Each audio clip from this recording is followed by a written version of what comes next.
Hello warriors, या लेक्चरमध्ये आपण PSI मेन्स 2017चा जो पेपर आहे पेपर 1 त्याच्यामधले मराठी आणि इंग्लिश दोन्ही क्वेश्चन्स होते आणि त्यावेळेचा जर रेशो पाहिला तर 60-40 असं होतं. म्हणजे 60 क्वेश्चन्स हे मराठीचे होते, 40 क्वेश्चन्स हे इंग्लिशचे होते. आणि नेक्स्ट इयरपासून तुम्हाला सगळ्यांना माहितीच आहे की 50-50 होणार आहे. पण आत्ता जे कोण मेन्सला आहेत त्यांच्यासाठी तरी ॲटलिस्ट म्हणजे 50 आणि 30 आहे. आणि जसं की आपण मागच्या जेवढा पण क्वेश्चन पेपर आपण सॉल्व केलेत त्या क्वेश्चन पेपरचं ॲनालिसिस घेतलेलं आहे. तर PSI मेन्स 2017चा जो पेपर आहे त्याच्यामधले इंग्लिशचे जे क्वेश्चन्स आहेत त्याचा ॲनालिसिस किंवा त्याचं एक्सप्लेनेशन हे आपण आजच्या व्हिडिओमध्ये पाहणार आहोत. तर मग आपण सुरुवात करूयात आजच्या लेक्चरला, ज्याच्यामध्ये तुम्ही PSI मेन्सचे इंग्लिशचे क्वेश्चन्स जे आहेत त्याचं एक्सप्लेनेशन पाहाल. पहिला क्वेश्चन आहे म्हणजे 61 नंबरचा क्वेश्चन होता, आयडेंटिफाय द करेक्ट सेंटेन्स. आता इथे जर तुम्ही पाहिलं तर याच्यामध्ये तुम्हाला generally adverb clause of purpose जे आहे त्याच्याशी रिलेटेड हा प्रश्न आहे. मग इथे 3 सेंटेन्सेस दिलेले आहेत आणि तुम्हाला विचारलं की करेक्ट सेंटेन्स कुठला आहे ते आयडेंटिफाय करा. पहिलं सेंटेन्स आहे, I give you a prize that you will work again. दुसरं सेंटेन्स आहे, I give you a prize that you may work well again.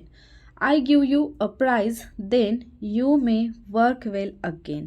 आता इथे जे 3 सेंटेन्सेस दिलेले आहेत, एवढं तरी तुमच्या लक्षात आलं असेल की इथे जे तुम्हाला सेंटेन्स फाइंड आउट करायचं आहे त्याचं स्ट्रक्चर करेक्ट असलं पाहिजे. आणि इथे जर पर्पज विचारलेला आहे, ॲडवर्ब क्लॉज ऑफ पर्पज आहे, तर जनरली ज्यावेळेला ॲडवर्ब क्लॉज ऑफ पर्पज वाक्यामध्ये म्हणजे ॲडवर्ब क्लॉज ऑफ पर्पजचं जे वाक्य असतं त्याच्यामध्ये तुम्हाला सो दॅट, त्याच्यानंतर इन ऑर्डर दॅट, त्यानंतर दॅट किंवा लेस्ट हे शब्द पाहायला मिळतात. आणि लेस्टच्या बाबतीत एक रूल मी तुम्हाला ऑलरेडी सांगितलेला आहे की जर वाक्यामध्ये लेस्ट हा शब्द असेल तर दुसरा कुठलाही नकारात्मक शब्द आपण वापरत नाही. हे फक्त ॲडिशनल म्हणून इथे मी सांगते. मग आता ॲडवर्ब क्लॉज ऑफ पर्पजचं सेंटेन्स तुम्ही फाइंड आउट करताय. जर पहिलं सेंटेन्स वाचलं तर तुम्हाला वाचता क्षणी लक्षात येतं की पहिलं सेंटेन्स तर 100% रॉंग आहे. कारण इथे जे वाक्य दिलेलं आहे त्याचा अर्थ काय होतो, I give you a prize that you will work again. मी तुला प्राइज देतो, मग तू चांगलं काम करशील. ठीक आहे. तर आता हे जर वाक्य पाहिलं तर दुसरं वाक्य विलनी जोडलेलं आहे. मग आता दुसरं वाक्य जे आहे ते इथे तुम्हाला विलचं वाक्य दिसतंय, जे की रॉंग असणार आहे.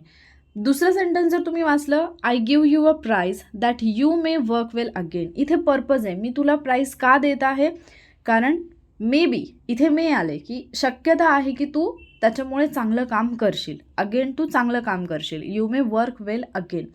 त्यामुळे हे दुसरं जे सेंटेन्स आहे ते करेक्ट आहे.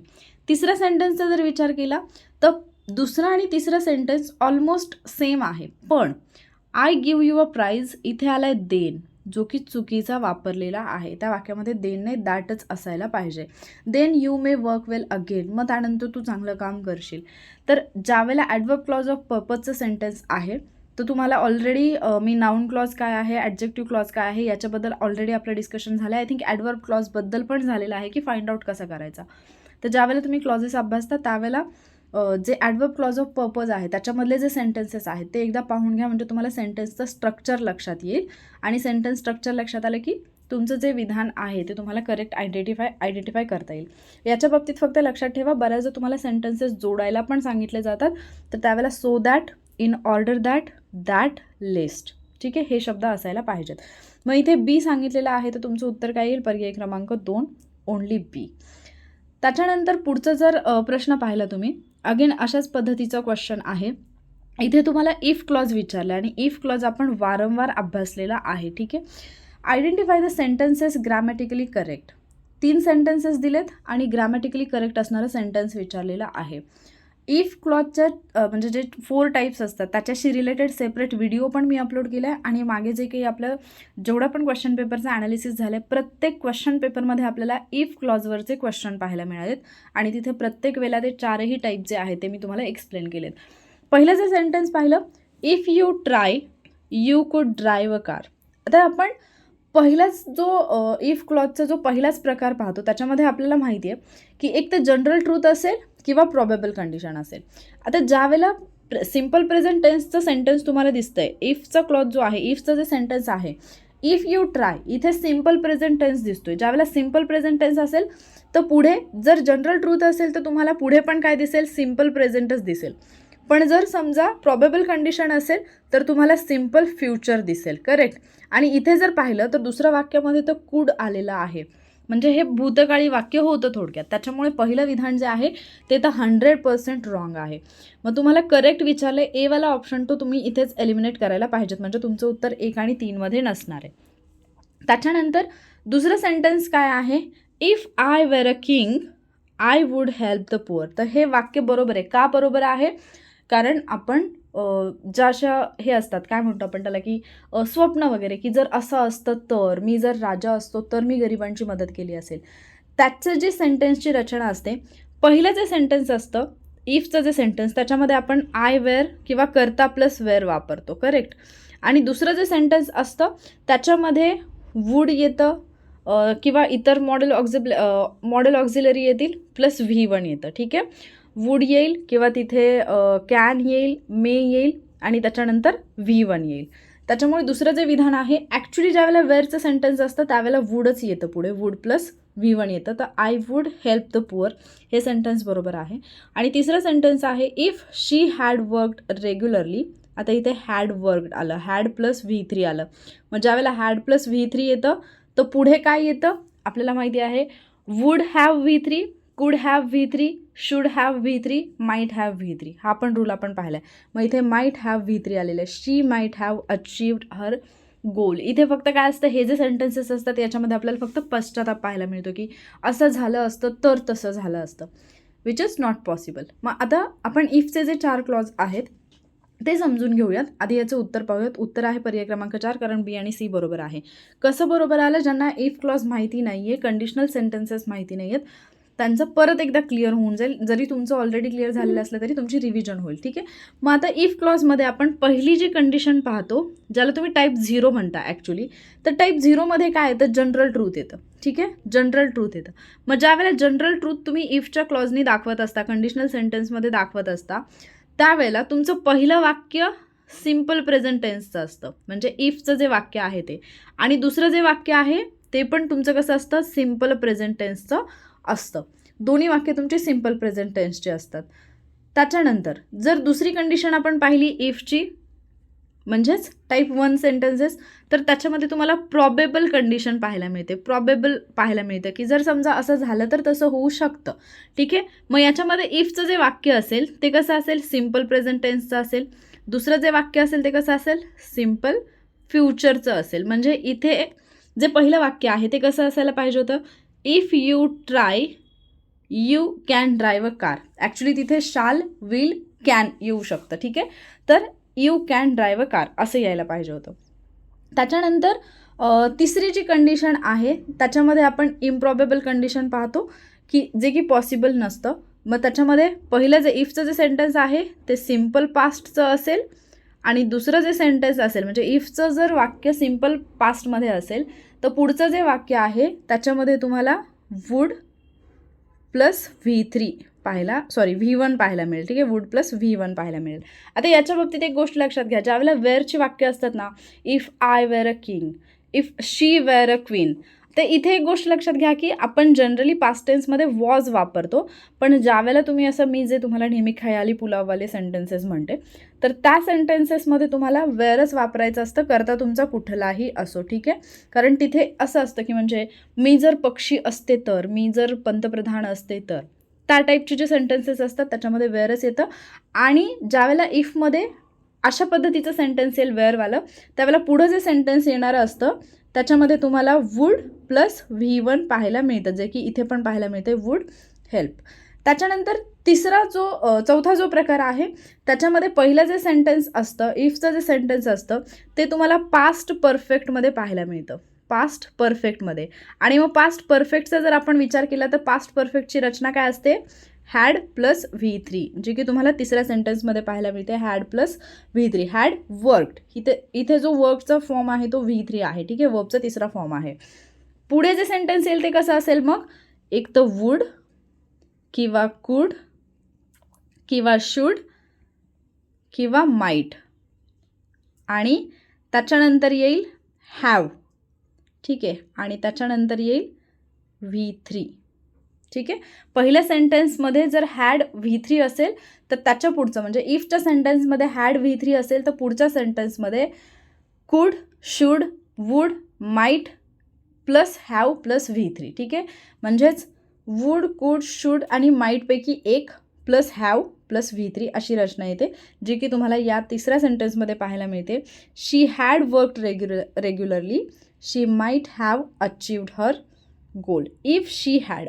तर त्याच्यामुळे पर्याय क्रमांक 4 हे असेल या प्रश्नाचं उत्तर. तर इफ क्लॉज हा पाहून ठेवा, परफेक्ट करून ठेवा. फक्त 4 रूल्स आहेत, पण प्रश्न जर पाहिले तर प्रत्येक वर्षीच्या पेपरमध्ये मिनिमम 2 क्वेश्चन्स तुम्हाला पाहायला मिळतात. ठीक आहे, त्याच्यानंतर पुढचा क्वेश्चन जर आपण पाहिला 63 नंबरचा क्वेश्चन आहे हा.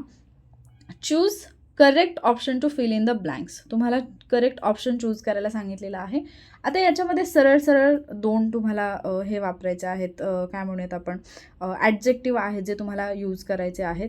इथे पहिलं जर पाहिलं तर I am not feeling dash dash today, I am feeling dash dash today. एवढं तरी लक्षात येते तुमच्या पाहिल्या की पहिलं जे वाक्य आहे ते निगेटिव्ह आहे आणि दुसरं जे सेंटेन्स आहे ते मात्र तुमचं सरळ सरळ आहे किंवा पॉझिटिव्ह आहे असं तुम्ही म्हणू शकता. ठीक आहे, मग जर नॉर्मली तुम्ही बोलत असाल तर तुम्ही काय म्हणता, I am not feeling very well today, right. I am not feeling very well today. आणि ज्यावेळेला तुम्हाला बरं वाटत असतं त्यावेळेला जर तुम्हाला विचारलं how are you feeling now, are you feeling better now, yes I am feeling much better today. तर ज्यावेळेला पण तुम्हाला वेल आणि व्हेरी आणि मच वापरायचं आहे तर पॉझिटिव्ह डिग्रीमध्ये व्हेरी येतं, पॉझिटिव्ह डिग्रीमध्ये व्हेरी येतं कशाच्या पुढे, ॲडजेक्टिव्हच्या पुढे. ठीक आहे, आणि ज्यावेळेला कंपॅरेटिव्ह डिग्री असेल पॉझिटिव्ह डिग्रीमध्ये काय येईल, व्हेरी येईल. आणि ज्यावेळेला कंपॅरेटिव्ह डिग्री असते, कंपॅरेटिव्ह डिग्री काय असतं, ॲडजेक्टिव्हचं दुसरं रूप. ठीक आहे, म्हणजे स्ट्रॉंग असेल पॉझिटिव्हमध्ये तर स्ट्रॉंगर झालं कंपॅरेटिव्हमध्ये, त्या पद्धतीने. तर तिथे काय येईल मग तुमचं, मच येईल.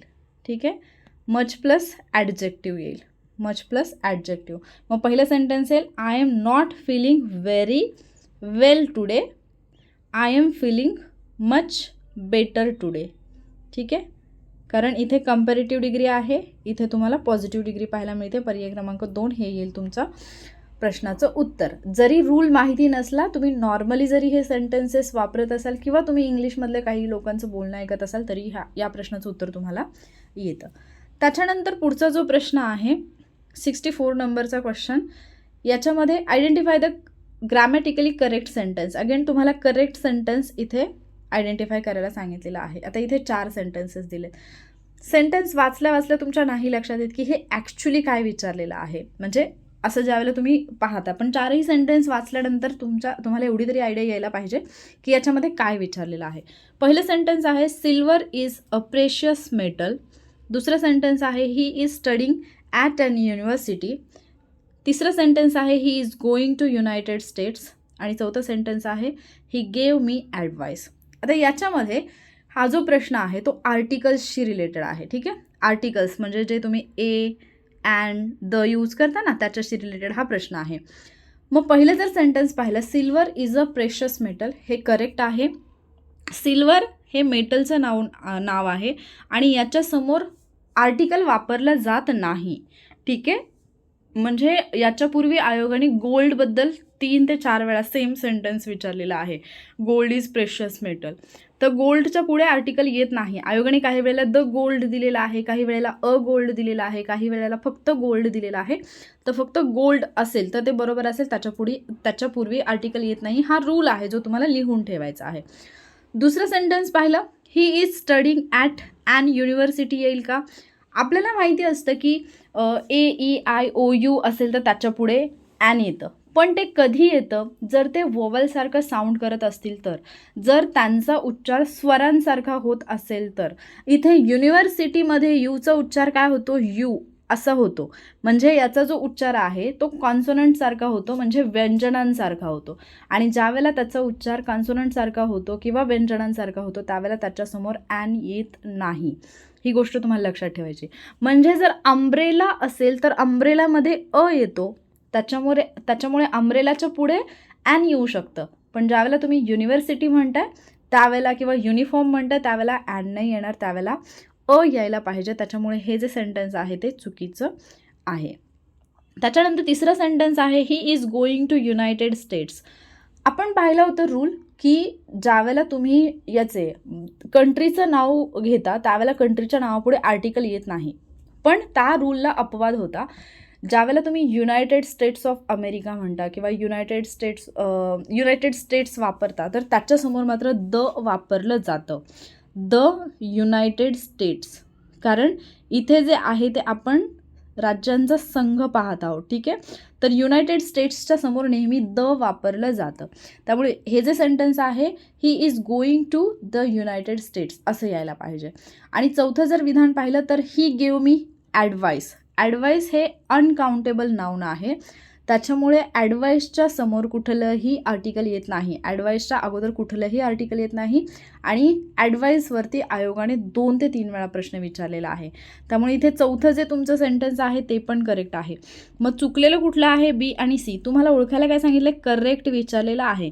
ए आणि डी तुमचं करेक्ट आहे. ऑप्शन 4 नंबर जो आहे, ऑप्शन नंबर 4 त्याच्यामध्ये तुमचं उत्तर तुम्हाला मिळतं ए अँड डी करेक्ट. त्याच्यानंतर पुढचा क्वेश्चन आहे again identify the correct sentence. आत्तापर्यंत जे 5 क्वेश्चन तुम्ही पाहिलेत तर 5पैकी 4 क्वेश्चन्स जे आहेत ते तुम्हाला आयडेंटिफाय द करेक्ट सेंटेन्सवरती पाहायला मिळालेत. म्हणजे याच्यावरून विचार करा की ज्यावेळेला तुम्हाला असा प्रश्न येतो, ज्यावेळेला तुम्ही नॉर्मली इंग्लिश ग्रामर अभ्यासत असता त्यावेळेला तुम्ही काय करता, एक ठराविक टॉपिक घेता आणि तो अभ्यासता आणि झालं. पण जेव्हा आयोग प्रश्न विचारतोय त्यावेळेला आयोग जेव्हा पण करेक्ट सेंटेन्सेस विचारलेले आहेत किंवा इनकरेक्ट सेंटेन्सेस विचारलेले आहेत त्यावेळेला तुम्हाला माहिती नसतं की ॲक्च्युली इथे कुठला रूल किंवा हा कुठल्या टॉपिकशी रिलेटेड क्वेश्चन आहे. ते तुम्हाला तुमच्या अंडरस्टँडिंगवरून म्हणजे वाचल्यानंतर ते तुम्हाला क्लिक झालं पाहिजे की अरे हा क्वेश्चन कुठून आलेला आहे, याच्यामध्ये नक्की मला काय ओळखायचं आहे, काय करेक्ट आहे, काय रॉंग आहे. आणि हे तुम्हाला केव्हा जमतं, जेव्हा तुम्ही प्रॅक्टिस करता क्वेश्चन्सची. आणि ॲक्युरेसी कधी वाढते, ज्यावेळेला तुम्ही PYQची प्रॅक्टिस करता. म्हणून तुम्हाला प्रिव्हियस इयर क्वेश्चन्स जे आहेत ते व्यवस्थितपणे अभ्यासायचे आहेत. मग आता इथे जर पाहिलं तर तुम्हाला करेक्ट सेंटेन्स अभ्यासायला सांगितले. 4 सेंटेन्सेस आहेत, काहीही फरक नाही आहे 4 सेंटेन्सेसमध्ये असं जनरली आपल्याला पाहिल्यानंतर वाटतं, कारण नॉर्मली दिलं आहे. पण अगदी छोटासा फरक असतो ज्याच्यामुळे तुमचे सेंटेन्सेस किंवा तुमचं उत्तर चुकतं. मग याच्यामध्ये जर पाहिलं तर पहिलं सेंटेन्स आहे जॉन राईट 1000 लाईन्स पोयम. दुसरा सेंटेन्स आहे जॉन राईट 1000 लाईन्स पोयम. तिसरा आहे जॉन राईट्स 1000 लाईन्स पोयम. चौथा आहे John doesn't write 1000 lines poem. मग आता इथे तुम्हाला विचारलं करेक्ट सेंटेन्स ओळखायचा आहे. तर ॲटलिस्ट तुम्हाला एक सेंटेन्स तरी याच्यामध्ये सापडले की जे चुकीचं आहे आणि ते कुठलं असणार आहे, बी. का चुकीचं आहे, कारण आपल्या माहितीप्रमाणे ज्या वेळेला तुमचा कर्ता एकवचनी असतो त्यावेळेला त्याच्यासमोर जे पण म्हणजे ज्यावेळेला तुम्ही सिम्पल प्रेझेंट टेन्स मध्ये वाक्य पाहता आणि तुमचा कर्ता म्हणजे तुमचा सब्जेक्ट जर सिंग्युलर असेल तर त्याच्यासमोर जे वर्ब येतं ते पण सिंग्युलर असतं. आणि सिंग्युलर वर्बमध्ये ज्यावेळेला तुम्ही हे वर्ब वापरत असता त्यावेळेला तुम्हाला माहिती की त्याला यस किंवा इयस प्रत्यय लागतो. त्यामुळे जॉन राईट येणार नाही, जॉन राईट्स येतं. हे तुम्हाला माहिती असल्यामुळे बी चुकीचं आहे एवढं तरी तुम्हाला कळलं. मग त्याच्यामुळे तुमचा ऑप्शन 2 आणि ऑप्शन 4 जो आहे तो कट झाला, कारण इकडे दोन्हीकडे तुम्हाला बी आणि बी दिसत आहे, ठीक आहे. मग तुम्हाला बी चुकीचं का आहे ते कळलं, म्हणजेच तुम्हाला सी बरोबर आहे ते पण कळलं, कारण बी मधली जी चूक आहे ती सी मध्ये दुरुस्त केलेली आहे. जॉन राईट्स 1000 लाईन्स पोयम म्हणजे तुमच्या उत्तरामध्ये सी असायला पाहिजे, पण इथे तर पर्याय क्रमांक 1 आणि पर्याय क्रमांक 3 दोन्हीकडे सी आहे. चौथं विधान पाहिलं John doesn't write 1000 lines poem. Same sentence जे सीमध्ये दिलेलं आहे ते फक्त निगेटिव्ह फॉर्ममध्ये डीमध्ये दिलेलं आहे, तर हे पण करेक्ट आहे, त्यामुळे डी पण करेक्ट आहे. पण इथे पण डी आहे. आता तुमचा सगळा गोंधळ कुठे आहे, एमध्ये. आता ए जर पाहिलं तर जनरली पाहिल्या तुम्हाला हे सेंटेन्स चुकीचं वाटू शकतं. मात्र पहिल्या सेंटेन्समध्ये एक पंक्च्युएशन मार्क यूज केलेला आहे. काय आहे तो, कॉमा आहे. ज्यावेळेला कॉमा यूज केलेला असतो त्यावेळेला जर समजा नाव घेतलेलं असेल, कुठल्याही व्यक्तीचं नाव घेतलेलं असेल आणि त्याच्या पुढे जर कॉमा असेल तर ती असते नॉमिनेटिव्ह केस ऑफ ॲड्रेस. नॉमिनेटिव्ह ऑफ ॲड्रेस ज्याला तुम्ही संबोधन विभक्ती म्हणता.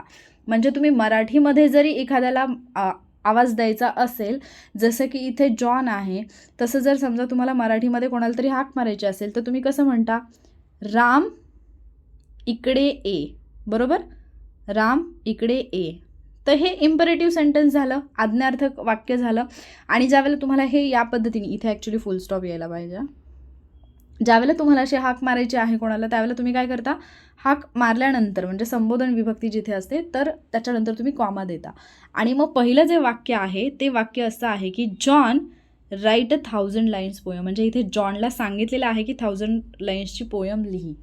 ठीक आहे, त्याच्यामुळे पहिलं जे सेंटेन्स आहे ते पण करेक्ट आहे. आणि म्हणून तुमच्या प्रश्नाचं जे उत्तर आहे ते यायला पाहिजे पर्याय क्रमांक 1, सॉरी 1 नाही येणार, पर्याय क्रमांक 3, ACD बरोबर, AC आणि D बरोबर. ठीक आहे, तर ज्यावेळेला असे प्रश्न येतात ना, खूप काळजीपूर्वक वाचत जा, कारण बऱ्याचदा तुम्हाला उत्तर माहिती असूनही तुमचं उत्तर चुकू शकतं. आणि जर उत्तर चुकू नये असं वाटत असेल तर फक्त काळजीपूर्वक वाचणं एवढा एकच पर्याय त्याच्यासमोर राहतो. त्याच्यानंतर पुढचा क्वेश्चन आपण पाहूयात. पुढचा question again choose the correct sentence. सगळे क्वेश्चन्स असेच आहेत, करेक्ट सेंटेन्स चूज करायचे. तर इथे काय सांगितलेलं आहे, why we did not hardly have time to eat. हे असतानाच विधान चुकीचं आहे. We did not hardly have time to eat, नाही, चुकीचं नाही आहे. याचं तुम्हाला करेक्ट फॉर्म विचारलेला आहे. वी डिड नॉट इट असं त्याचं मिनिंग होतं का, वी डिडंट हॅव टाईम असं त्याचं मिनिंग होतं का, we hardly had time to eat होतं का, hardly we did not eat on time असं त्याचं मिनिंग होतं का.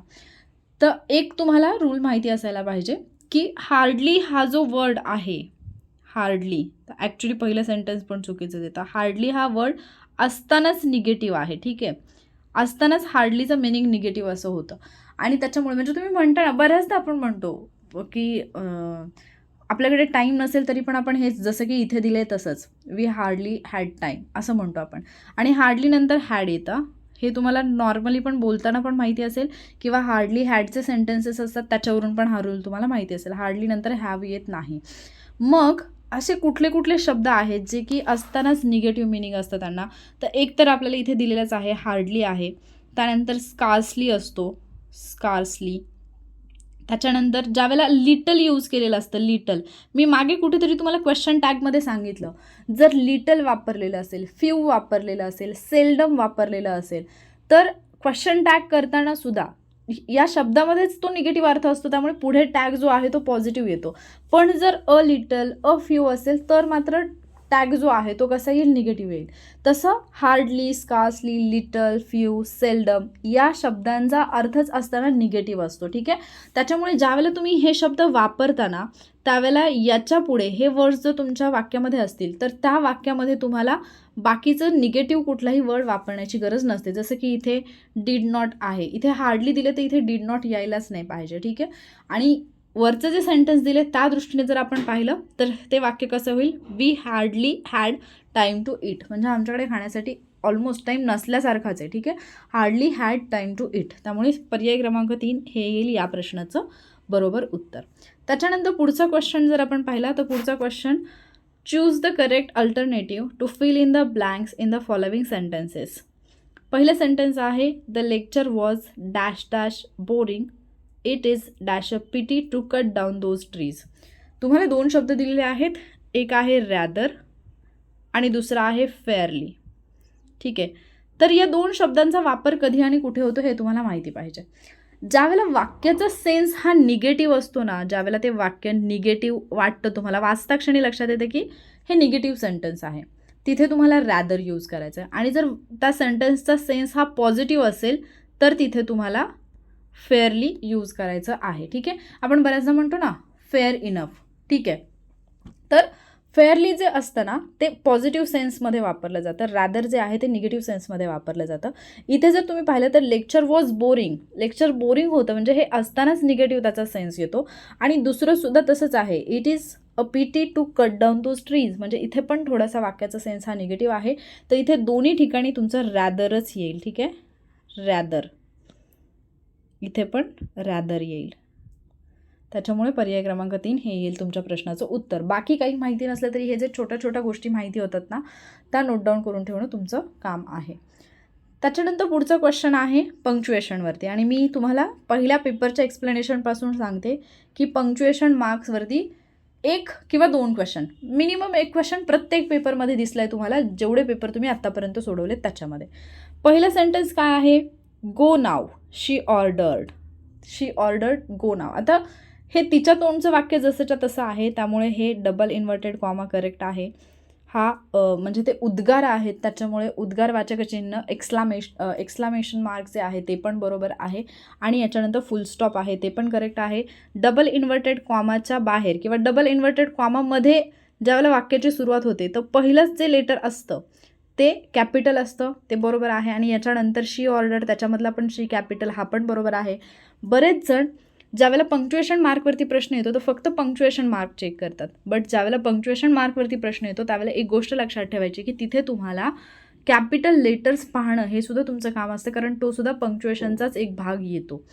त्याच्यानंतर मग पहिलं सेंटेन्स बरोबर आहे. दुसऱ्या सेंटेन्सचा विचार केला तर Sunita carried her bag, umbrella and coat. आता इथे 3 सेम कॅटेगरीतल्या गोष्टी दाखवल्यात की सुनीता काय काय घेऊन गेली, तिची बॅग, अम्ब्रेला अँड कोट. इथे अँड आहे त्याच्यामुळे इथे काय स्वल्पविराम म्हणजे कॉमाची गरज नाही आहे, पण बॅग नंतर अम्ब्रेला आहे तर बॅग नंतर कॉमा हा करेक्ट आहे, त्याच्यामुळे दुसरं सेंटेन्स जे आहे ते सुद्धा करेक्ट आहे. ठीक आहे. तिसरं sentence, mister Patil the principal is well organised. आता इथे mister Patil the principal is well organised म्हणजे इज वेल ऑर्गनाइज्ड ही कोणाबद्दलची माहिती सांगते? मिस्टर पाटील जे की प्रिन्सिपल आहेत. आणि त्यामुळे ज्यावेळेला अशी वाक्याची रचना असते, ज्यावेळेला तुम्ही बऱ्याचदा म्हणता ना की समजा तुम्हाला एक वाक्य बोलायचं आहे, Sam my brother is very clever, तर इथे कॉमा या पद्धतीने ते सेंटेन्स येतं.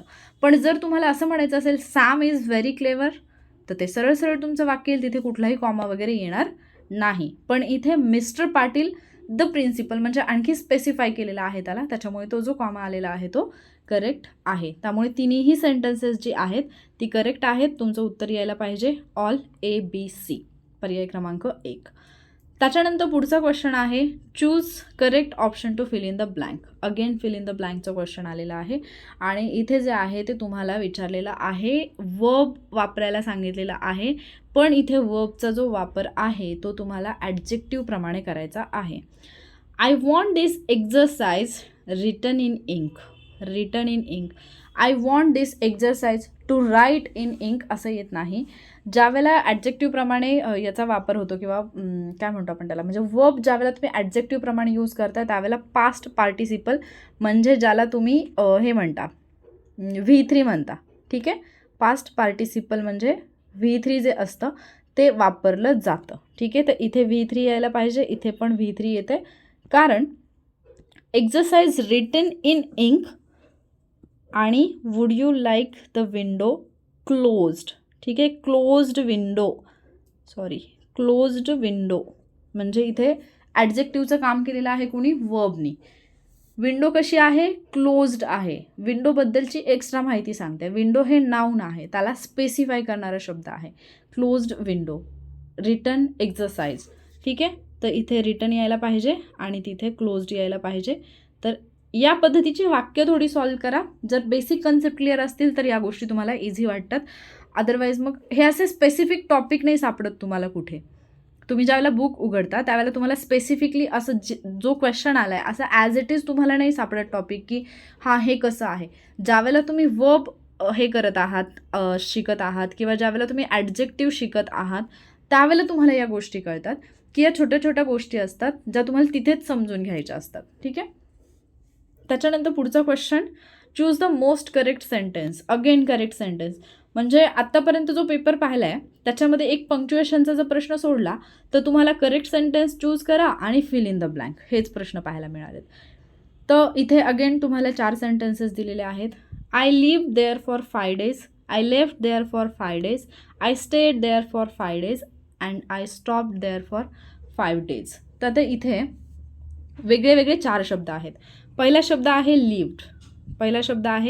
लिव्ड, दुसरा शब्द आहे लेफ्ट, तिसरा शब्द आहे स्टेड आणि चौथा शब्द आहे चौथा शब्द आहे स्टॉप. आता याचा मीनिंग काय होतो?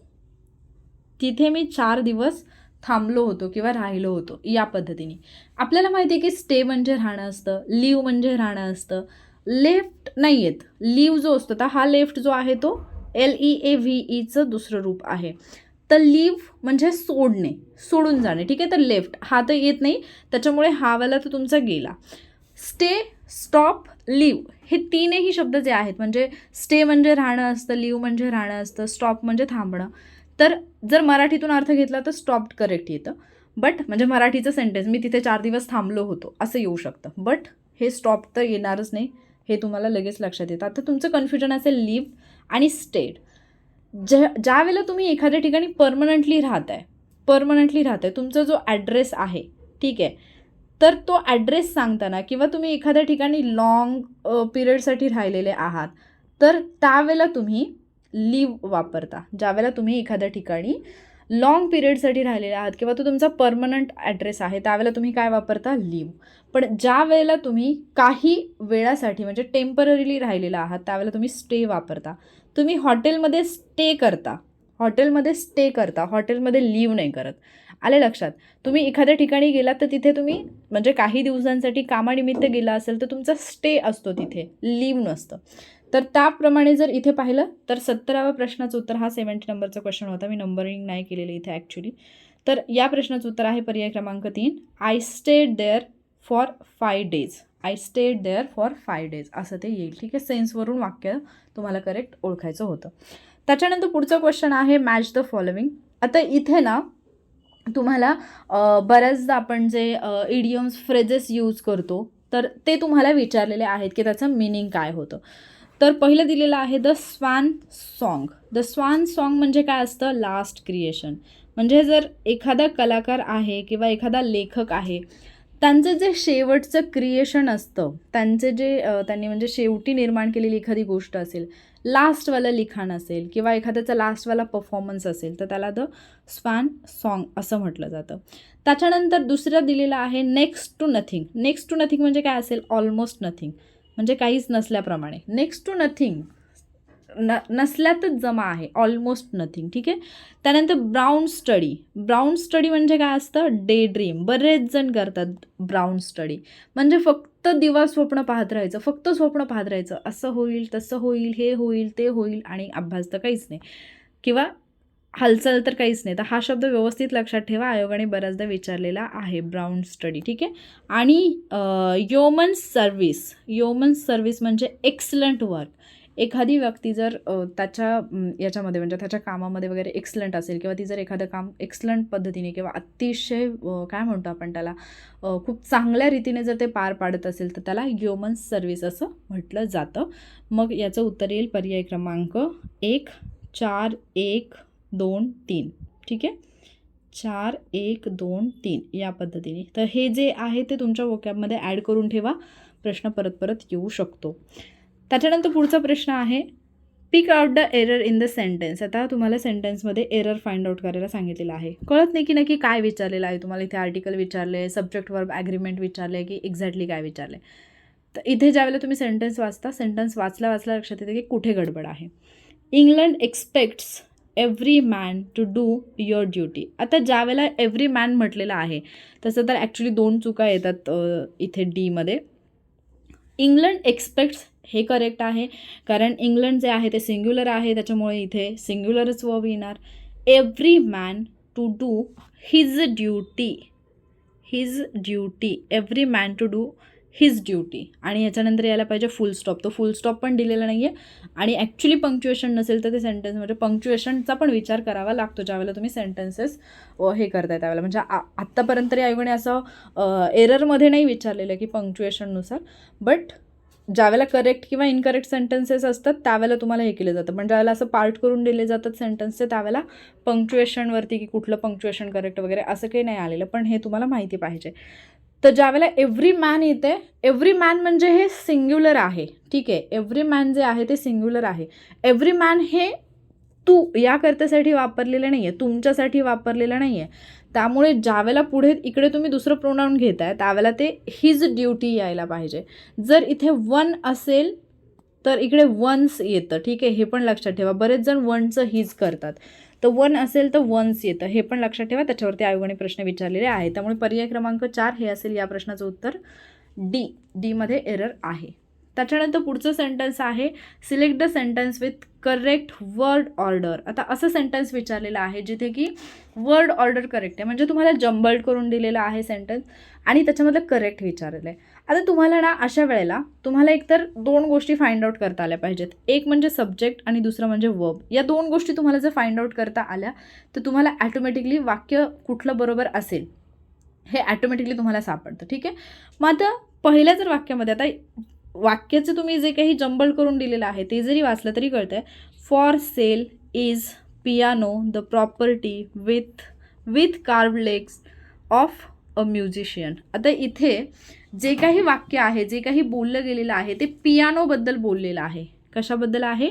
पियानोबद्दल. आणि इज दिसतंय तुम्हाला, फॉर सेल दिसतंय, म्हणजे ॲटलिस्ट वाक्यामध्ये इज फॉर सेल असं यायला पाहिजे, एवढं तरी तुम्हाला कळलं. मग आता इज फॉर सेल कुठे कुठे आहे? इथे आहे आणि इथे आहे. त्यामुळे पहिलं आणि तिसरं सेंटेन्स जे आहे ते तुमचं गेलं, ठीक आहे. आता कोणाबद्दल बोललेलं आहे? पियानोबद्दल बोललेलं आहे. मग आता तुम्ही शोधून काढा की पियानोबद्दल म्हणजे पियानोच्या अर्थाने वाक्य कुठे कंप्लीट होतं आहे. Piano with carved legs the property of a musician is for sale. आणि चौथं विधान आहे carved legs with the property of a musician piano is for sale. आता फक्त पियानो इज फॉर सेल एवढं तुम्ही घेऊ शकत नाही. म्युझिशियन, पियानो इथे कुठे काहीही रेफरन्स लागत नाही. जर तुम्हाला इंग्लिशचा अगदी बेसिक जरी माहिती असेल तरीसुद्धा तुमच्या लक्षात येते की हे सेंटेन्स म्हणजे अर्थच लागत नाही ज्यावेळेला तुम्ही हे वाचताय, ठीक आहे. तर हे सेंटेन्स कसं असायला पाहिजे? Piano with carved legs the property, म्हणजे याचे जर आपण तुम्ही वाक्याचे जर भाग पाडले तर piano with carved legs the property of a musician is for sale. Piano with carved legs is for sale. Piano with carved legs the property of a musician is for sale, ठीक आहे. Sentence 2 नंबरचं जे आहे ते तुमचं correct answer असायला पाहिजे.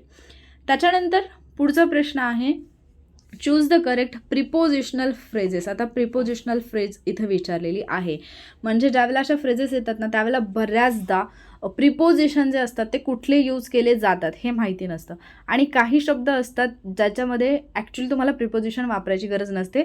जसं की मी तुम्हाला सांगितलेलं आहे मॅरी. मॅरी ह्या अलोन येतो, त्याच्यासोबत कोणी येत नाही. मॅरी विथ नसतं, फक्त मॅरी असतं. किंवा ऑर्डर्ड, ज्यावेळेला ऑर्डर बोललं जातं त्यावेळेला ऑर्डर असते, ऑर्डर फॉर नाही येत. हे आपण मागे पाहिलेलं आहे, कारण ते मिनिंग त्याच्यामध्येच असतात, ठीक आहे.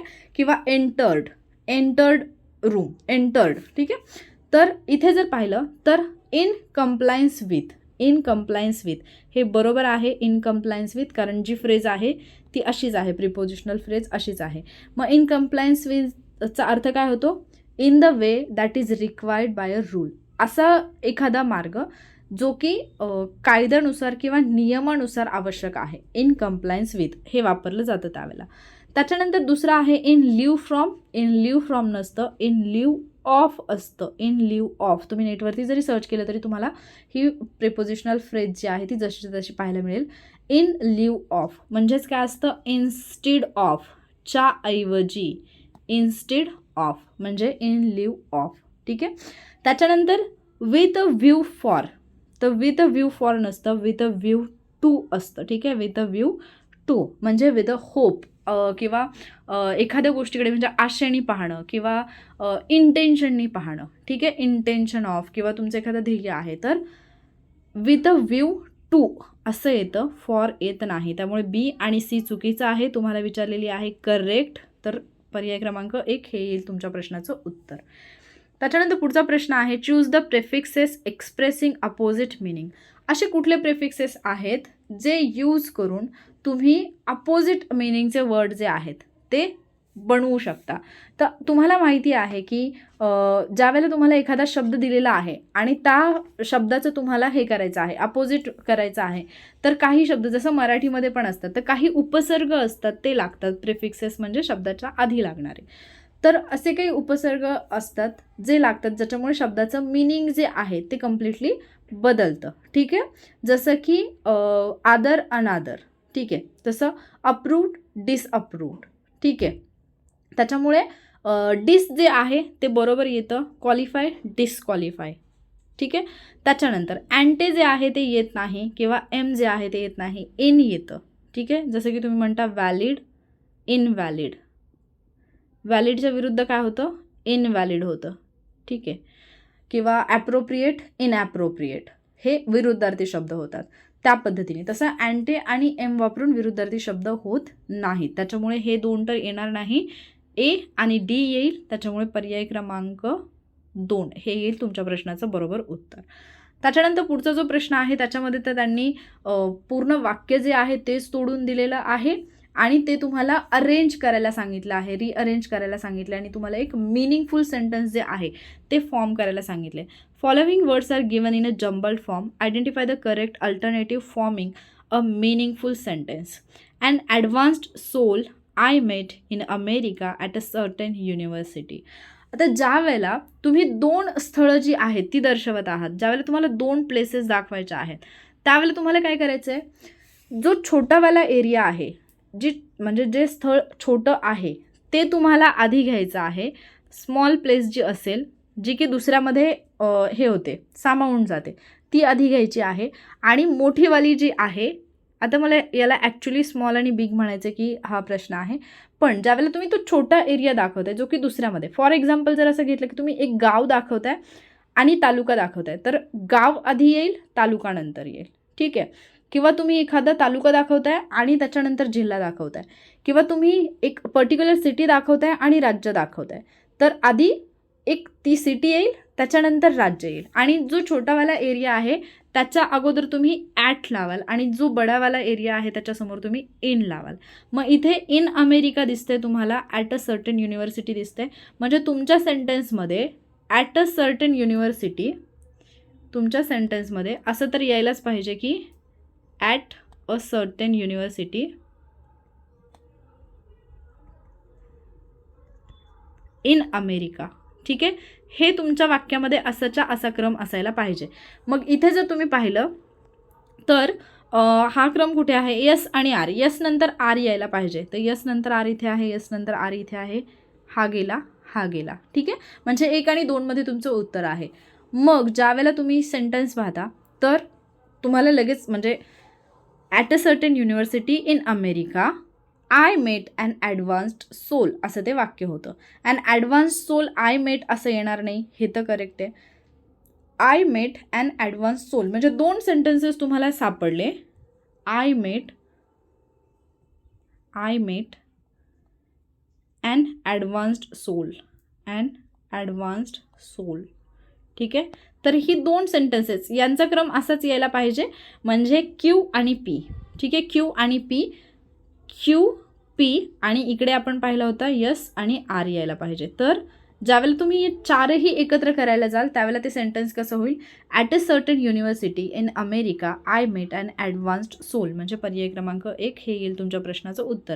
आता तुमच्यापैकी बऱ्याच जणांना असं वाटेल की उत्तर तुम्हाला माहिती आहे म्हणून तुमचं येते, नाही. ज्यावेळेला तुम्ही प्रॅक्टिस करता, ज्यावेळेला इंग्लिशचा PYQची प्रॅक्टिस असेल किंवा इन जनरलसुद्धा, ज्यावेळेला तुम्ही इतर लोकांना बोलताना ऑब्झर्व करता, तुम्ही सेंटेन्स वाचल्या तुम्हाला लक्षात येतं की हे कशा पद्धतीने फॉर्म व्हायला पाहिजे किंवा इथे कुठे मिस्टेक असू शकते, ठीक आहे. त्याच्यानंतर पुढचं क्वेश्चन आहे choose the correct sentence. Almost सगळा पेपर चूज द करेक्ट सेंटेन्सवरतीच आहे. पुढे काही वोकॅब पण पाहायला मिळेल. She wishes the car belong to you, she wished the car belongs to you, she is wishing the car belong to you, she wishes the car is belonging to you. आता ज्यावेळेला आपण wish वापरतो तर काही हे असतात ना, काय म्हणतो आपण त्याला, वर्ब जे असतात ना ते ING फॉर्ममध्ये नसतात, ठीक आहे. ते ING फॉर्ममध्ये वापरले जात नाहीत. जसं की लविंग, आय एम लविंग नाही येत, आय लव्ह येतं, आय एम लविंग कधीच येत नाही. तसं विशिंग वर्ब फॉर्ममध्ये ING फॉर्ममध्ये ते वापरलं जात नाही, ठीक आहे. त्याच्यामुळे विशिंगवाला जे आहे ते तर तुमचं इथेच गेलं, ठीक आहे. त्याच्यानंतर तुम्हाला काय पाहिजे आहे, आता काळ पाहिजे आहे, ठीक आहे. तर इथे जर पाहिलं she wished the car belongs to you, इथे विश्ड आहे, इथे बिलॉंग्स आहे, हे सेंटेन्स इथेच एलिमिनेट होतं.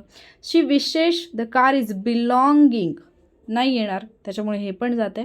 शी wishes the car belong to you, म्हणजे तिला असं शी विश, तिने असं तिची काय ते इच्छा अशी व्यक्त केली की जर ती कार तुझी असती तर. ठीक आहे, तर बिलॉंग टू यू तर सिम्पल पास्टमध्ये आहे. तर पुढे जे आहे ते काय येणार आहे, सॉरी, हे जे आहे ते प्रेझेंट टेन्समध्ये आहे. तर पुढे काय येईल, जर इथे V1 असेल तर पुढे काय येणार आहे, सिम्पल पास्ट टेन्समधलं येणार आहे. ज्यावेळेला तुम्ही अशा प्रकारची वाक्य पाहाल त्यावेळेला कळेल. आता टॉपिक जर म्हणाल तर ज्यावेळेला तुम्ही हे करताय, वर्ब करताय, तर तिथे या गोष्टी तुम्हाला क्लिअर होऊन जातील. त्याच्यानंतर पुढचा प्रश्न आहे आयडेंटिफाय द करेक्ट एक्सप्रेशन्स. आता अगेन तुम्हाला हे दिलेलं आहेत, काय म्हणतो आपण त्याला, काही फ्रेजेस जे यूज केले जातात त्याच्यावरून तुम्हाला ओळखायचं आहे की करेक्ट कुठला आहे. ठीक आहे, मग बऱ्याचदा तुम्ही हे ऐकलेले असतात किंवा ज्यावेळेला तुम्ही वोकॅब स्टडी करता त्यावेळेला ते येतं, जसं की आपण काही शब्द जोडून म्हणत असतो मराठीमध्ये सुद्धा, तसंच इंग्लिशमध्येही आहे. तर पहिलं जे आहे बाय लिप्स अँड लॅप्स असं नसतं, बाय लिप्स अँड बाउंड्स असतं. बाय लिप्स अँड बाउंड्स म्हणजेच त्याचा अर्थ होतो की एखादी गोष्ट अशी पटकन करणं किंवा क्विकली, रॅपिडली ज्याला तुम्ही म्हणता. रॅपिड फायर तुम्ही ऐकलं असेल तर रॅपिडली किंवा क्विकली, पटकन अशी एखादी गोष्ट. तर बाय लिप्स अँड बाउंड्स असं असेल. बाय लिप्स अँड बाउंड्स, हा लिप्स हा वाला आहे हे पण लक्षात ठेवा, कारण स्पेलिंगमध्ये पण आयोग बऱ्याचदा गफलत करतो. बाय लिप्स अँड बाउंड्स हे तुम्हाला पाठ असेल, पण आयोग काय करेल, लिप्सचं स्पेलिंग वेगळं देईल, तर ते तुमचं चुकेल. ठीक आहे, त्याच्यानंतर दुसरं दिलेलं आहे ऑड्स अँड इव्हन्स. ऑड्स अँड इव्हन्स नसतं, ऑड्स अँड एंड्स असतं. ठीक आहे, ऑड्स अँड एंड्स. तर हे तुम्हाला प्रॅक्टिसच करावी लागेल तर तुम्हाला ते येईल. त्याच्यानंतर कीथ अँड किन. कीथ अँड किनच असतं, बट ते कुठलं असतं, कीथ अँड किन. एक मिनटं, कीथ अँड किन असतं, KIN असतं, KEEN नाही. तर जरी तुमचं असं पाठ असेल की कीथ अँड किन हे तुम्हाला माहिती आहे, पण कीथ अँड किन कुठलं. ठीक आहे, तर अशा खूप सगळ्या फ्रेजेस वगैरे तुम्हाला पाहायला मिळतील, जे की तुम्हाला बुकमधून पाहिल्यानंतर त्याची प्रॅक्टिस करणं गरजेचं आहे. ते तुम्हाला जेवढं जास्त वापरता येईल तेवढं वापरा, तर ते तुम्हाला ज्यावेळेला प्रश्न येतात त्यावेळेला तुमचं उत्तर बरोबर येईल. मग इथे तुम्हाला विचारलं की करेक्ट एक्सप्रेशन्स कुठले आहेत, नन ऑफ दी अबव, कारण प्रत्येक याच्यामध्ये काही ना काहीतरी चूक आहे. पुढचा प्रश्न आहे the writers fail back Wien the police arrived. Police आले त्यावेळेला जे रॉयटर्स होते म्हणजे दंगेखोर जे होते ते फेल बॅक. तर आता फेल बॅक म्हणजे काय असं त्यांनी विचारलं. त्यांनी फेलबॅक केलं म्हणजे काय, तर रॉयटर्स तुम्हाला दंगा, दंगल, मारामारी, त्या ज्या गोष्टी आहेत, ॲफ्रे आणि रॉयटी, त्याच्यामधला फरक जो आहे तो तुम्ही याच्यामध्ये पाहिलेला आहे ज्यावेळेला आपण IPC अभ्यासतोय.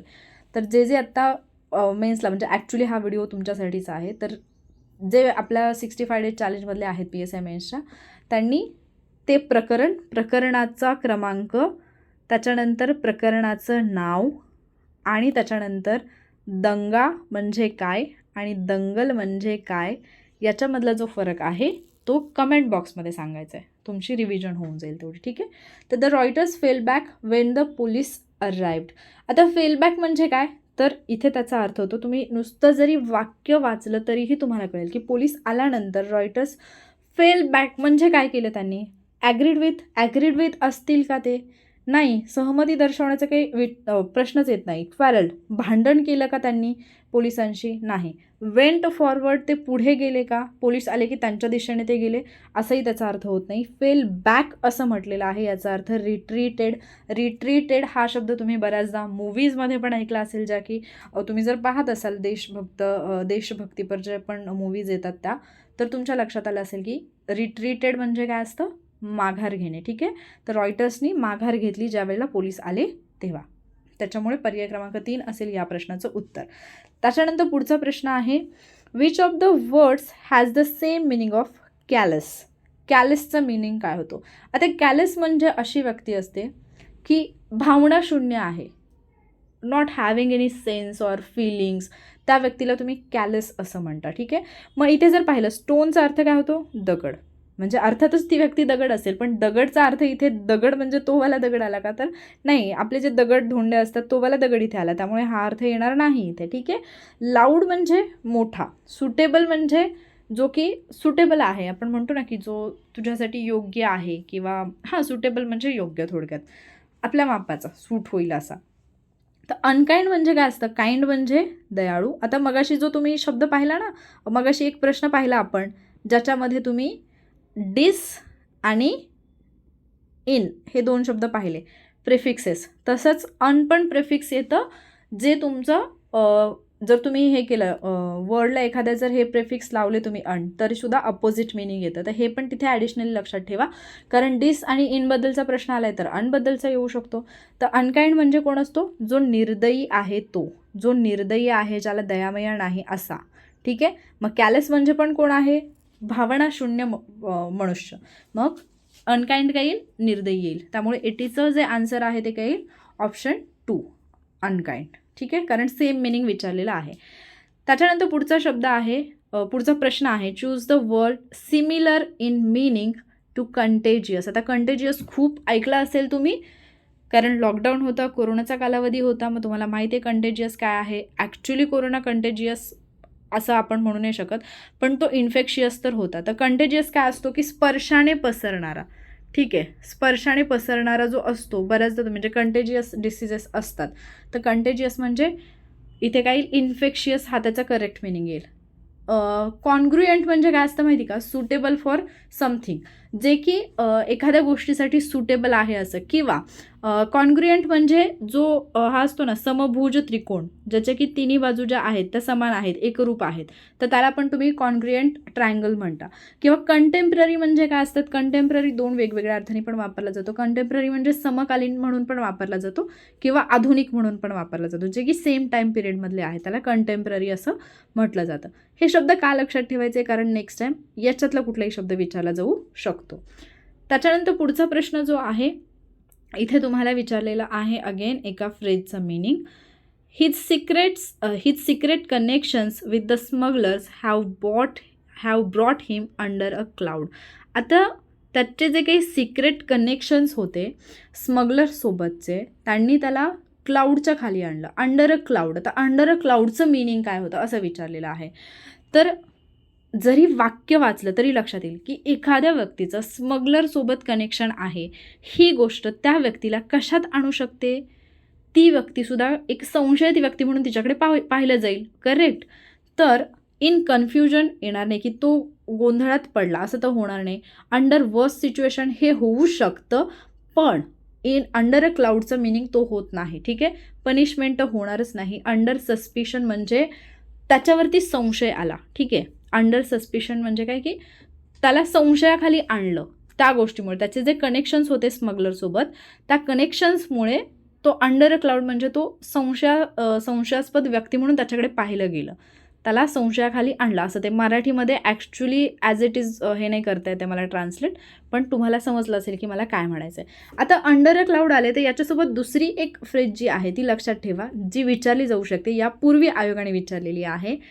On cloud 9. On cloud 9 म्हणजे काय? तर ऑन क्लाउड 9 म्हणजे असतं व्हेरी हॅपी.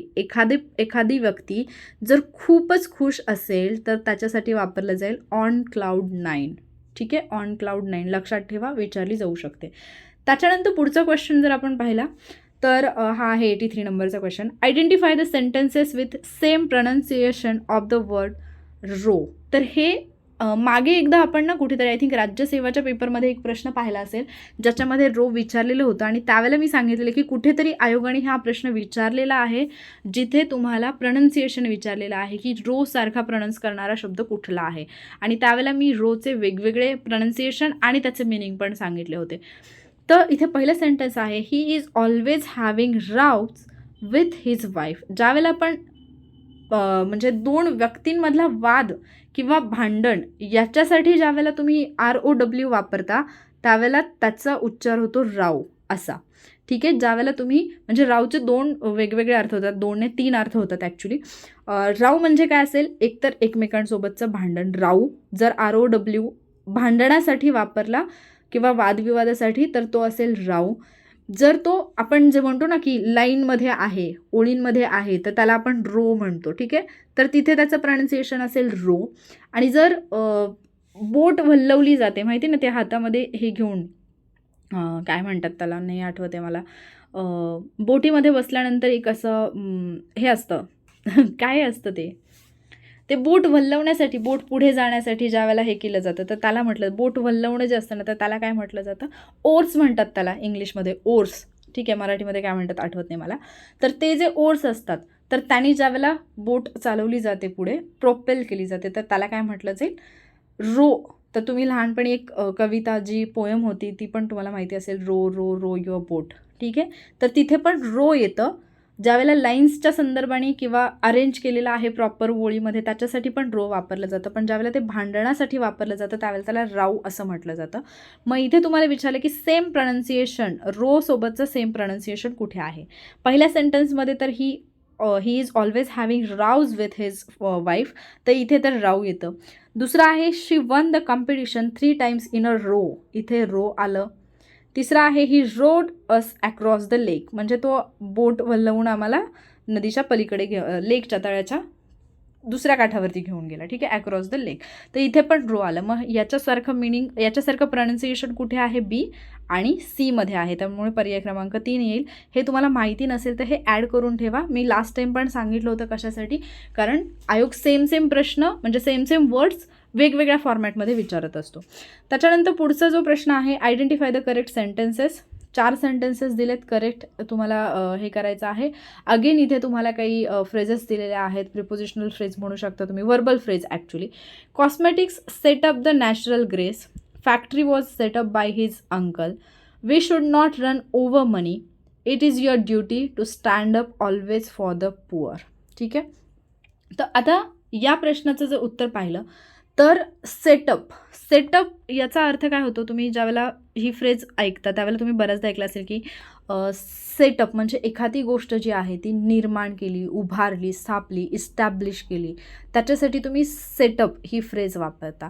आणि स्टँडअप ही फ्रेज तुम्ही कशासाठी वापरता, एखाद्या गोष्टीसाठी उभं राहणं, ठामपणे स्वतःचं मत मांडणं, एखाद्याच्या पाठीशी उभं राहणं, एखाद्याला पाठिंबा देणं, त्याच्यासाठी तुम्ही स्टँडअप ही फ्रेज जी आहे ती यूज करत असता. मग इथे जर पाहिलं तर तुम्हाला सेटअप ही बी आणि स्टँडअप ही डीमध्ये वापरलेली फ्रेज जी आहे ती करेक्ट असल्याचं लक्षात येतं. ठीक आहे, तर इथे तिसरं जे सेंटेन्स दिलेलं आहे, we should not run over money, तर रन ओव्हर मनी नाही येणार, we should not run after money येतं. ठीक आहे, त्याच्यामुळे तिसरं पण चुकीचं आहे.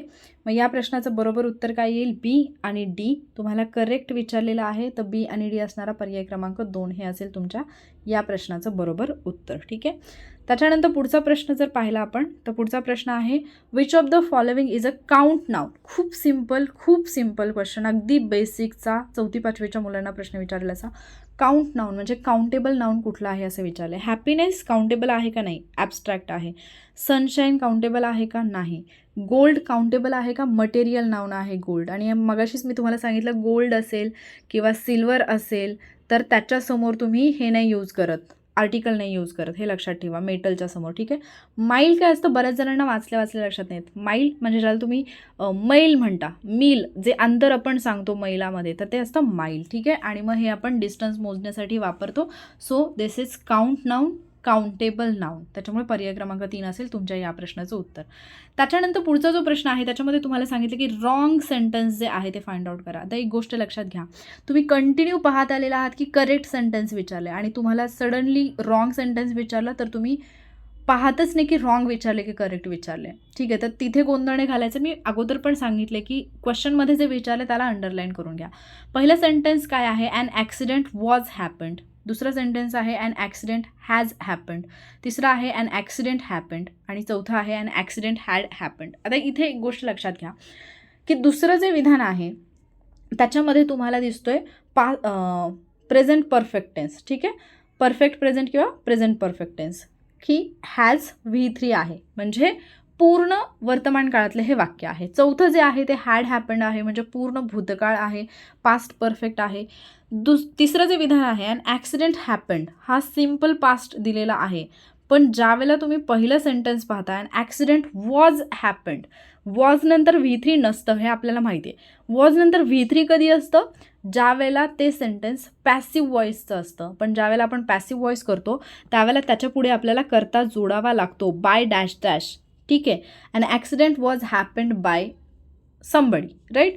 तर इथे हे जे सेंटेन्स आहे ते अपूर्ण आहे आणि बाकीचे जे सेंटेन्सेस आहेत ती आपल्याला तुम्हाला टेन्सच्या रूपामध्ये बाकीचे सेंटेन्सेस तुम्हाला करेक्ट पाहायला मिळतात. म्हणून दुसरं, चौथं आणि तिसरं बरोबर आहे, पण तुम्हाला विचारलं रॉंग कुठलं आहे, तर पर्याय क्रमांक 1 हे येईल तुमच्या प्रश्नाचं बरोबर उत्तर.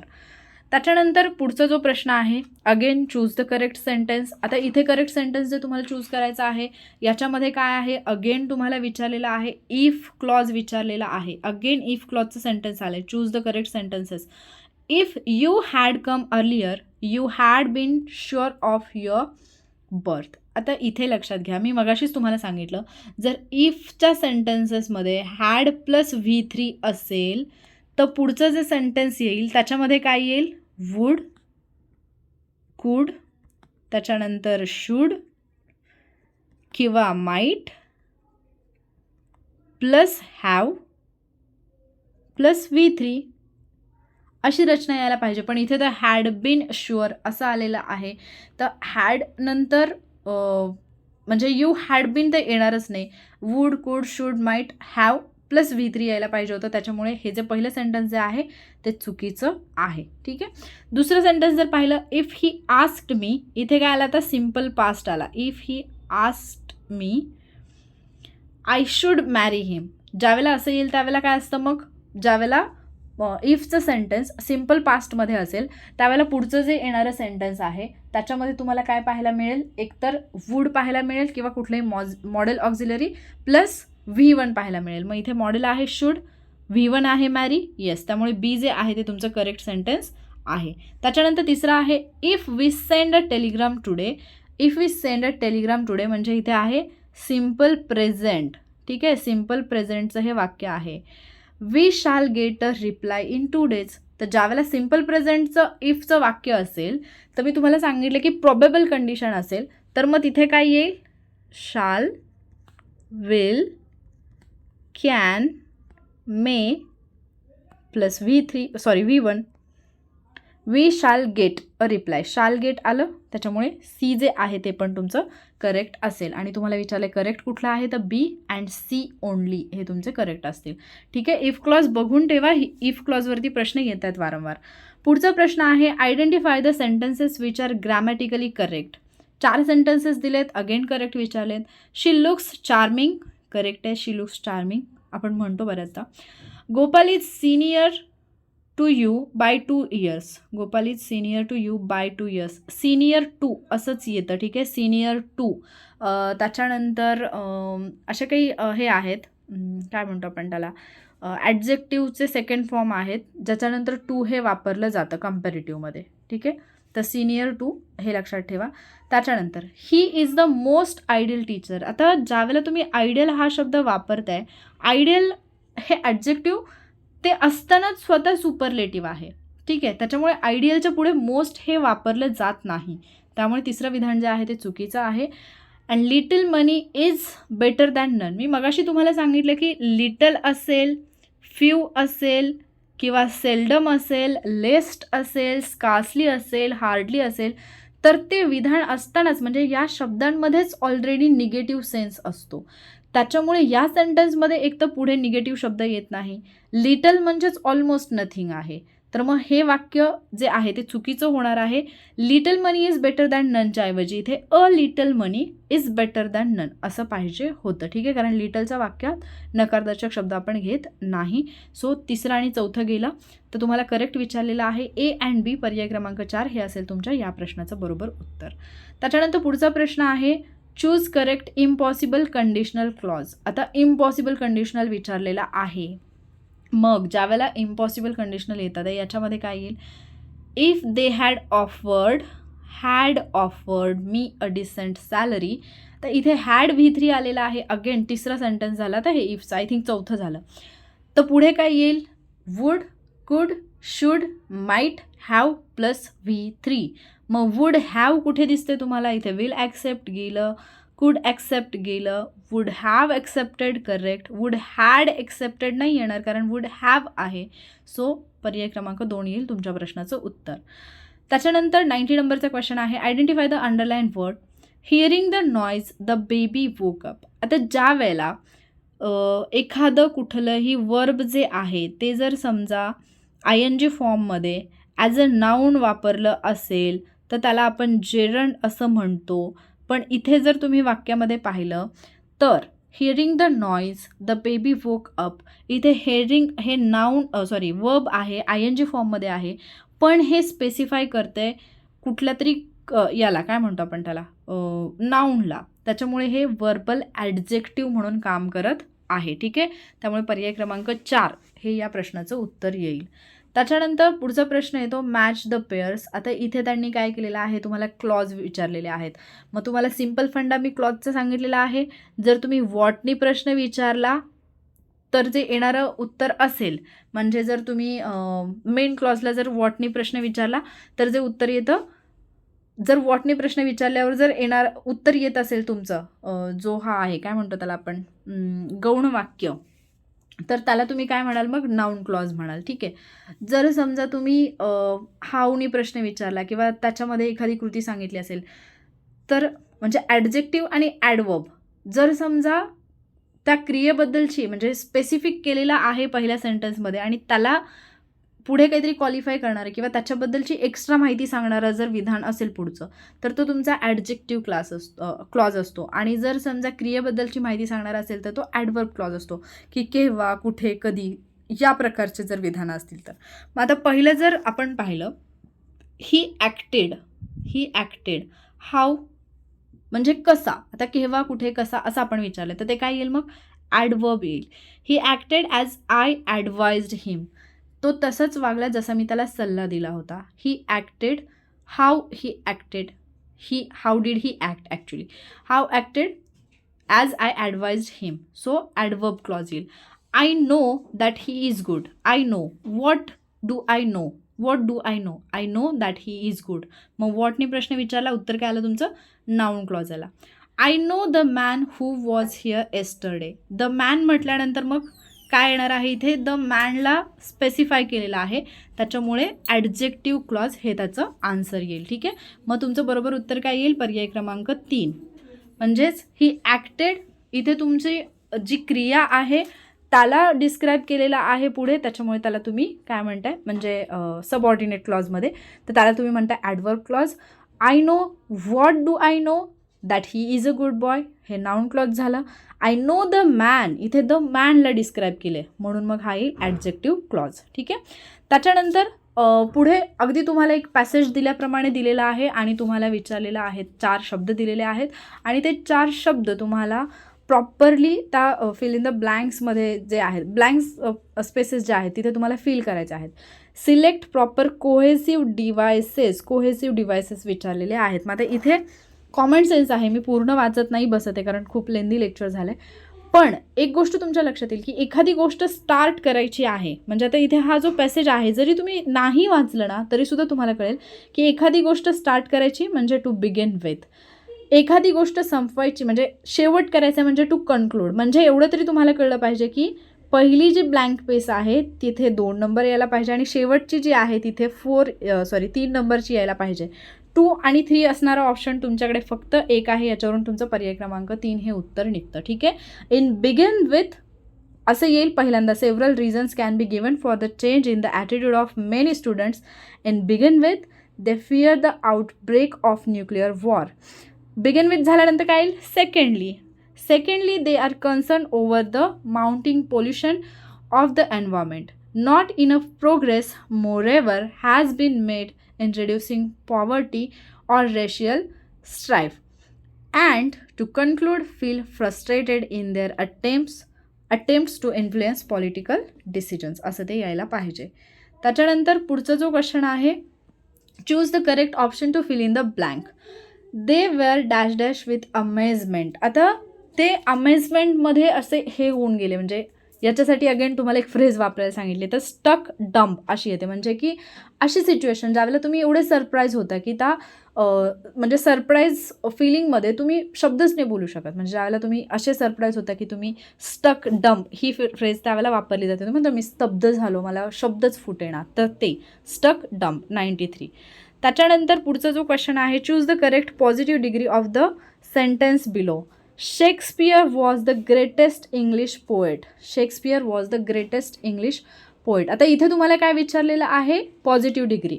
ग्रेटेस्ट कुठली आहे, सुपरलेटिव्ह आहे. तुम्हाला विचारलेली आहे पॉझिटिव्ह. मग ज्यावेळेला पॉझिटिव्ह आहे त्यावेळेला काय असेल, ग्रेट, कंपॅरेटिव्ह काय असेल, ग्रेटर, आणि सुपरलेटिव्ह काय असेल, ग्रेटेस्ट. मग तुम्हाला पॉझिटिव्ह डिग्रीचं वाक्य ओळखायचं आहे.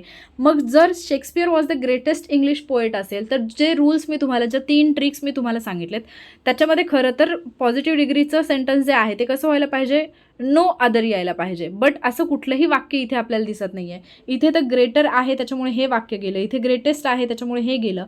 All poets were not great असं कुठेही म्हटलेलं नाही. आपल्याला फक्त सांगितलं की शेक्सपियर वॉज ग्रेटेस्ट. मग पॉझिटिव्हमध्ये जर नो अदरनी वाक्य नाही आहे तर मग आपल्याकडे उरतो फक्त एकच option, Shakespeare was a great poet. आलं लक्षात? त्याच्यामुळे पर्याय क्रमांक 2 हे येईल तुमच्या प्रश्नाचं उत्तर. आणि त्याच्यानंतर परत एक प्रश्न आलेला आहे असाच की which of the expressions are correctly represented, असे एक्सप्रेशन तुम्हाला ओळखायचे आहेत. मग कीप आईस ऑन समथिंग असं कुठली फ्रेज किंवा प्रोवर्ब किंवा काही नाही आहे. मेल्ट द आईस नाही, बर्फ वितळवणे नाही आहे. असं एक फ्रेज वापरली जाते, the tip of the iceberg. Tip of the iceberg म्हणजे काय असतं ना, हे खूप वेळा आयोगाने 2-3 वेळा पण विचारलेलं आहे आणि खूप वेळा तुम्ही ना ज्यावेळेला न्यूज वगैरे पाहत असाल ना तर हे वापरलं जातं अँकर्सकडून. ठीक आहे. तर the tip of the iceberg म्हणजे काय ना, की समजा एक खूप मोठा असा प्रॉब्लेम आहे आणि त्याचा एक छोटासा पार्ट आहे जो की तुम्हाला माहिती आहे. ठीक आहे.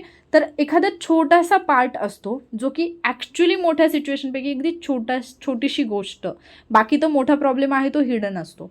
मग त्याला म्हणायचं the tip of the iceberg. म्हणजे तुम्ही कुठलीही एखादी जर न्यूज आली आणि त्याच्यामध्ये जर एखादा खुलासा झाला असेल तर ती जर फार छोटीशी गोष्ट असेल ॲज कम्पेअर टू होल जो काही जी काही सिच्युएशन आहे त्याच्याशी रिलेटेड, तर मग त्याला काय म्हणायचं, the tip of the iceberg. अगदी छोटीशी गोष्ट खूप मोठ्या प्रॉब्लेमच्या मागे किंवा खूप मोठ्या सिच्युएशन जी की हिडन आहे त्याच्यामधला फक्त छोटासा पार्ट तुम्हाला दिसतो. तर ॲक्च्युली आईसबर्ग जे आहे ना समुद्रामध्ये वगैरे जे असं आता समुद्र आहे त्याच्यावरती असे थोडेसे हे आलेले दिसतात तुम्हाला, पर्वताचे टोक वगैरे काय म्हणतात त्याला, मला बरेचसे शब्द आज आठवत नाही आहेत.